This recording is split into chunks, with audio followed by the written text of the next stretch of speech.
BJP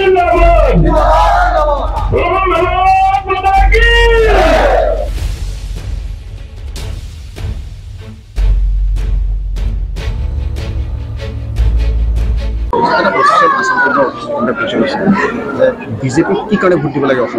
16 চনৰ আগত তিতাবৰ কি অৱস্থাত আছিল, 16 চনৰ পিছত তিতাবৰ কি অৱস্থা হ'ল, আজিতো আমি তিতাবৰখনক জাকত জিলিকা কৰিবৰ কাৰণে ব্যৱস্থা গ্ৰহণ কৰিলোঁ।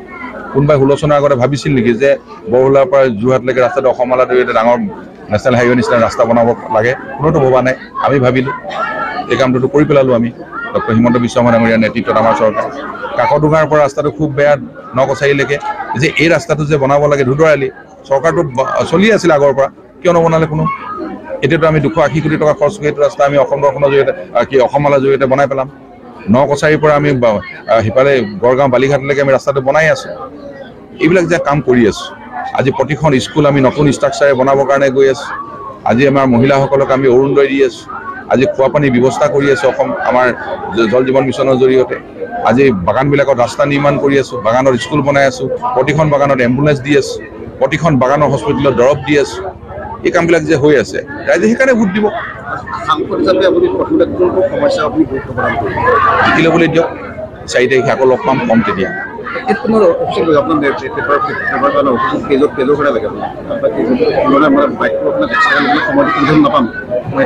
সেইকাৰণে কৈছোঁ 4 তাৰিখে ৰিজাল্টটো দি ল'বলৈ দিয়ক, জিকি লওঁ, জিকি লোৱাৰ পিছত কম।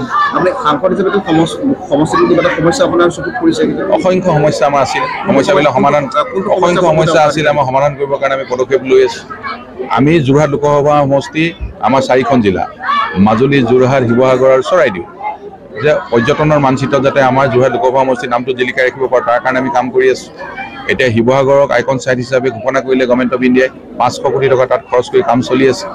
আজি আমি লাচিত বৰফুকনৰ প্ৰতিমূৰ্তি নিৰ্মাণ কৰিলোঁ, প্ৰধানমন্ত্ৰী ডাঙৰীয়াই উন্মোচন কৰিলে।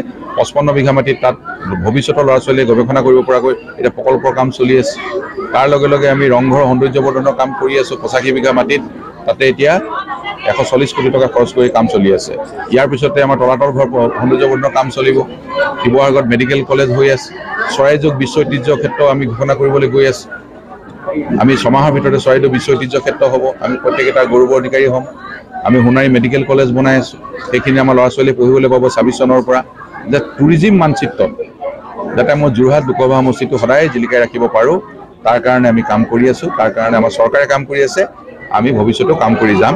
আৰু আমাৰ টুৰিজিম ক্ষেত্ৰখনত আমাৰ বহু ল'ৰা ছোৱালীৰ সম্ভাৱনা আছে। ইয়াতে আমাৰ কোনোবাই গাইডশ্বিপ কৰিব পাৰিব। আমাৰ এতিয়া হোমষ্টে, আমাৰ মানুহে বাহিৰৰ পৰা আহিলে কি হয়, একদম হাবিতলি জেগাত থাকি ভাল পায়। আমাৰ গাঁৱৰ মানুহে যদি তেনেকৈ 2-এটা হোমষ্টে যদি বনায়, একদম থলুৱা খাদ্য দিয়াৰ ব্যৱস্থা কৰে, বহু নিবনুৱা যুৱক যুৱতী সংস্থাপিত হ'ব। সেইকাৰণে টুৰিজিম ক্ষেত্ৰখনত আমি ডেফিনেটলি আমি আগবঢ়াই নিবৰ কাৰণে চেষ্টা কৰিম। আজি শিক্ষাৰ গোটেই পৰিৱেশটো ভাল কৰিবৰ কাৰণে নতুন এডুকেশ্যন পলিচি অনুসৰি কাম চলি আছে আমাৰ। যেনেধৰণে আমাৰ সেইখিনি চলি থাকিব। আৰু আমাৰ এতিয়া ৰোড কানেক্টিভিটিটো আমি কৰিবই লাগিব। কাৰণ মানুহে কি বিচাৰে? ঘৰৰ কাষৰ ৰাস্তাটো সদায় ভাল হোৱাটো বিচাৰে। মানুহে বিচাৰে কি? মোৰ গাঁওখনত ধৰে পোহৰ হৈ থাকক, বিজুলী বাতি। মানুহে বিচাৰিব মোৰ গাঁওখনৰ প্ৰত্যেকে বিশুদ্ধ খোৱা পানী পাওক। মানুহে বিচাৰিব মোৰ ঘৰৰ ওচৰৰ স্কুলখন ভাল হওক, পৰিৱেশটো ভাল হওক, মোৰ ল'ৰা ছোৱালী তাতে পঢ়াব পাৰিম। সেইবিলাকতো ভাৰতীয় জনতা পাৰ্টি আমি কৰি আছোঁ, সেইখিনিতে আমি আগবঢ়াই গৈ থাকিম।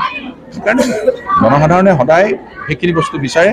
আৰু জনসাধাৰণে এতিয়া মোদী ডাঙৰীয়া প্ৰধানমন্ত্ৰী হোৱাটো বিচাৰিছে, মুখ্যমন্ত্ৰী মহোদয়ে কৰি থকা কামখিনি আগুৱাই লৈ যোৱাটো বিচাৰিছে, আৰু তাৰ বাবে ভোট প্ৰদান কৰিব।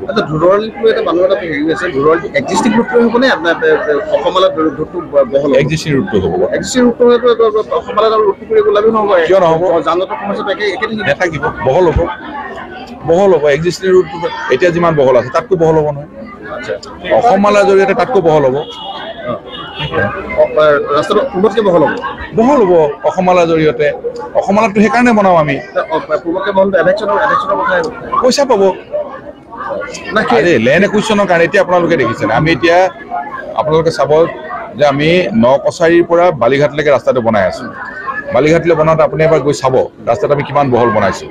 পুলবিলাক বনাই আছে বহলকৈ এতিয়া। তাততো জাৰিৰে পইচা পাইছে। আপোনালোকৰ বিজেপি মানুহখিনিয়ে কৈছে ৰাস্তাটো আগৰ চাৰিটা থাকিব, কিন্তু ৰাস্তাটো বহল নহয়। আমি সেইকাৰণে বহল হ'ব।